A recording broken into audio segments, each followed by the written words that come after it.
Maayong adlaw mga binati o minahal kong mga talamang. Mo na yung kwan guys. Yung look sa akong kwan. Table.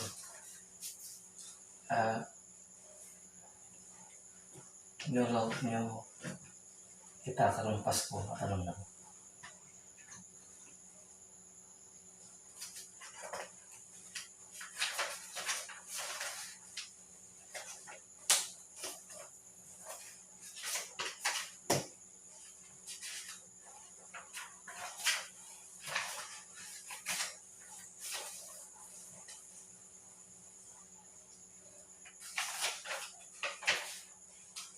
Together, we work as one matalom alang sa kalambuan sa atong lungsod.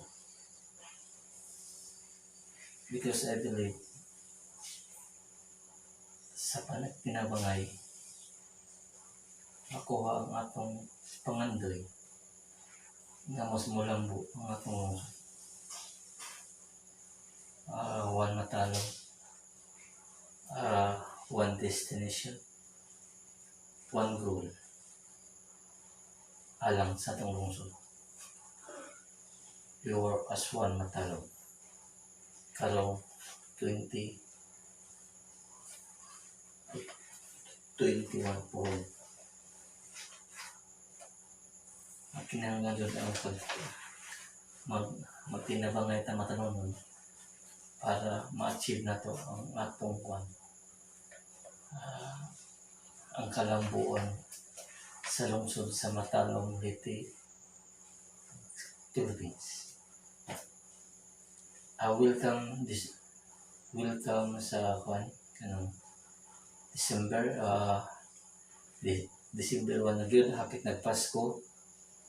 Magkayo sa kita atong kalimtan kung kontra manganita sa una or atong ipakita nga mag-usa kita karong Pasko diri sa lungsod sa Matalom, Leyte, Philippines.